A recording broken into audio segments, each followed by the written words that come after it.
Okay, back at it.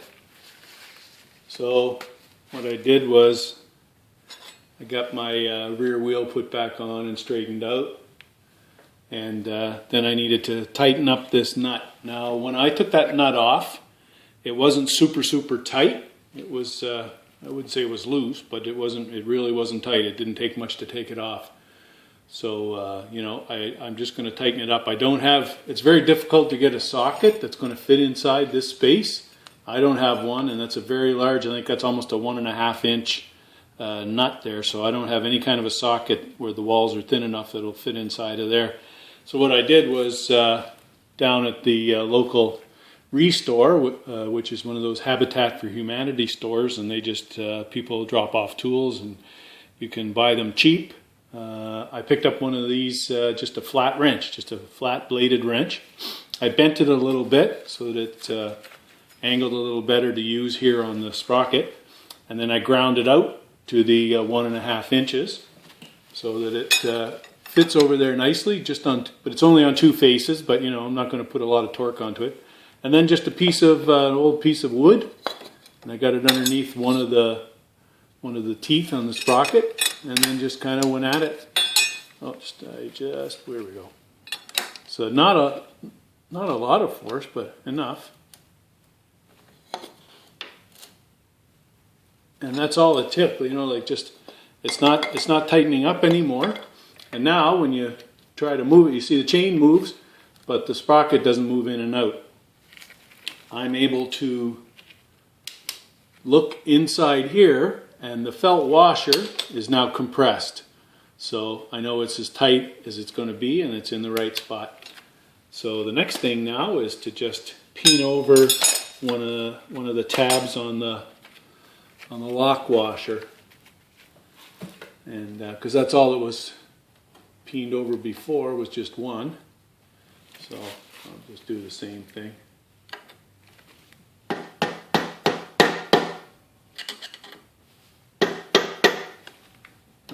Roll a little bit. There we go.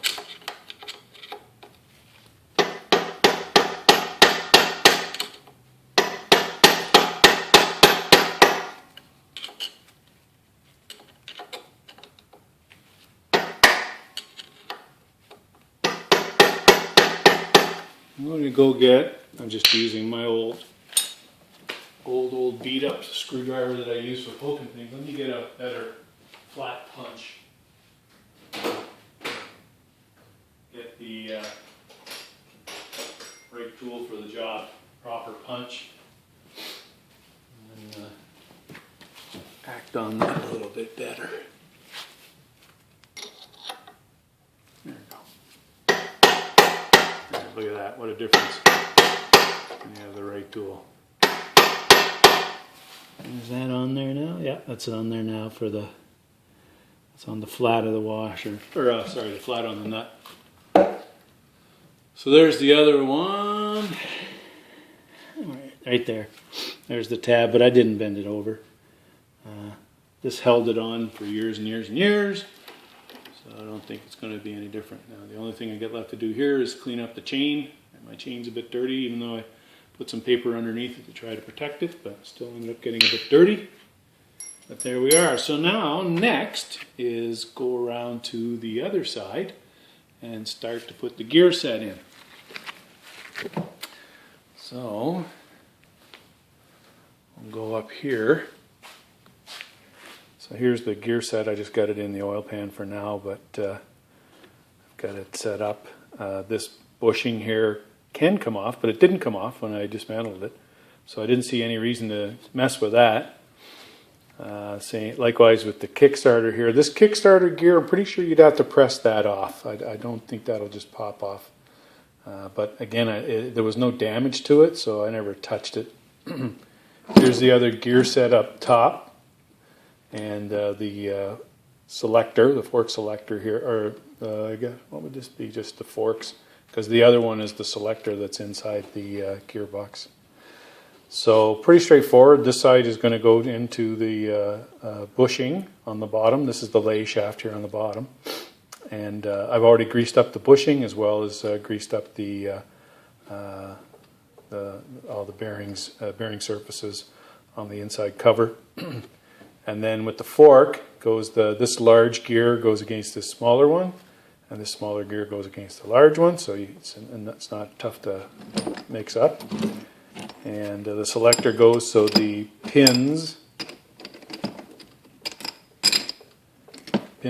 are down like this, and then when I looked at it I can see where the wear marks are, and I just lined it up with the different size gears so that it goes back in the way that I took it out. So now we're going to have a little bit of fun and we'll see how this goes. I'm actually going to take my gloves off to do this because I got an idea that we're going to be fiddling a bit with this. So one of the things I did do was I did clean up the bearing surfaces a bit. There was a little bit of wear. I wouldn't say wear, but it was just, they were just dirty here. And I think it's because of that ground up bearing race in the grease and in the oil. Just kind of didn't really wear away or destroy the surfaces, but it did leave a bit of a film. So all I did was I just took some 400 and 600 grit sandpaper and I cleaned up those surfaces. And I also cleaned up the surface here for the selector. Made quite a difference actually. Just doing and I didn't do it a lot, just enough to clean it up. But definitely turns a lot easier inside the holes. The kickstart the kickstart mechanism rather, not the pawl, but the kickstart itself was a bit tricky to get in. I had to put it inside my freezer overnight and let it get nice and cool. And then I came out and hit the cover here where it goes through with the heat gun to expand it to get it in. It was really a tight fit with that new O-ring, so I don't think we're going to be getting any oil leaking past that bad boy. All right, so anyway, let me set up the camera here and try to get things so that you can see what I'm doing. I think this is there we go. Mind me too much. I'm going to try to get, there we go. I get my little kneeling pad ready. Take off my gloves. And, I'll do this by hand.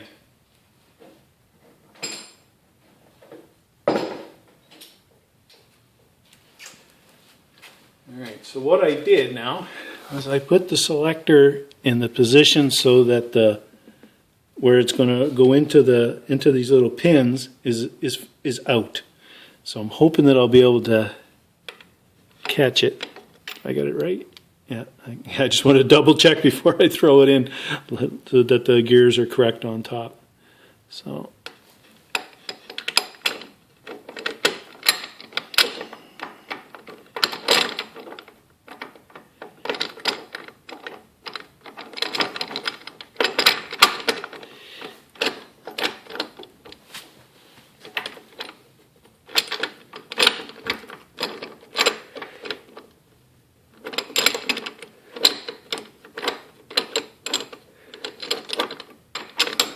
okay.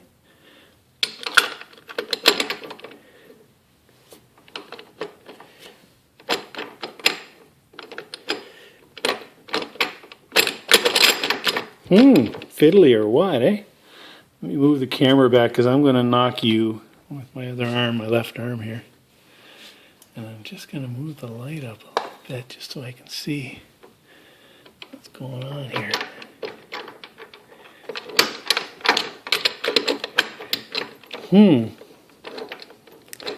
Trying to get it lined up like that should just go right.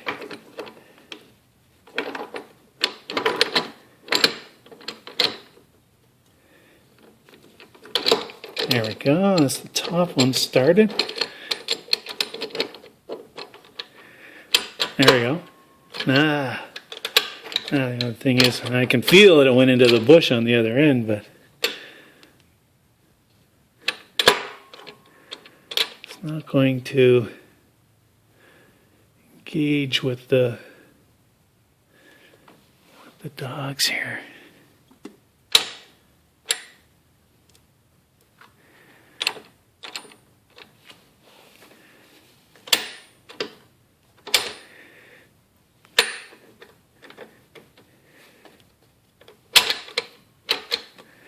almost, not quite.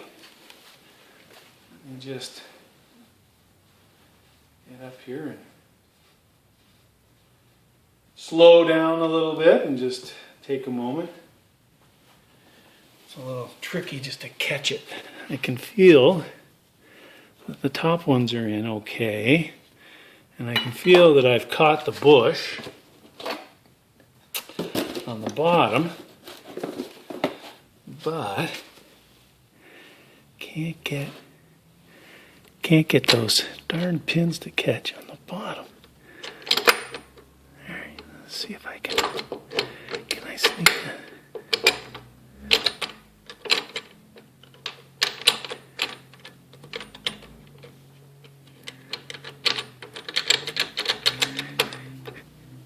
No, doesn't want to catch. I didn't really want to take the adjuster out again, but you know what? If I have to take the adjuster out, I'm going to have to take the adjuster out. Just so I can catch that, because I can always put the adjuster back in. I know it's only 3 turns out, so I thought there.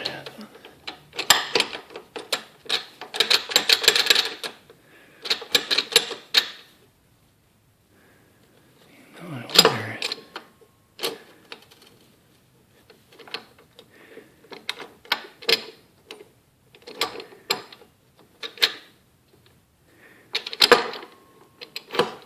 There. Now.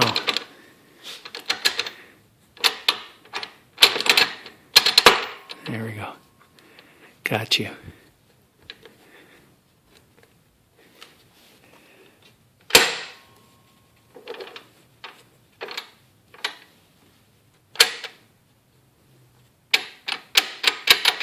All right. So that's that in there, but that should be rotating freely. So let me get my gloves on here so I can see what's going on. I don't think that's in all the way. I'll have a look, because I know I don't want to start pushing and maneuvering too heavy with bare hands, or I'll end up with cuts, because there's lots of surfaces that are sharp there.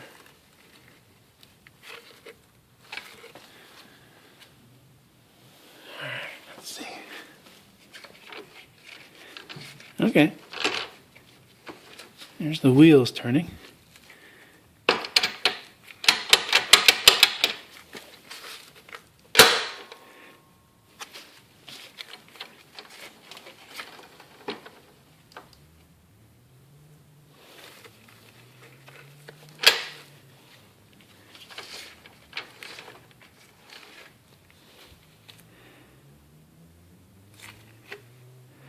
I'm going to guess that that's kickstart position. That's the... I don't think so.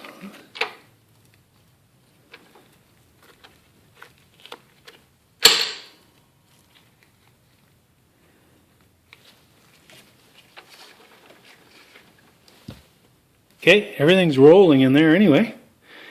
It's looking okay. I still just feel better if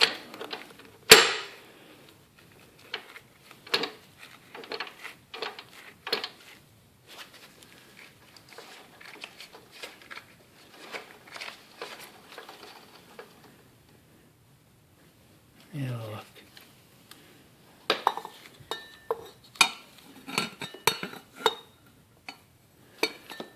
There's the 2 gears up top here.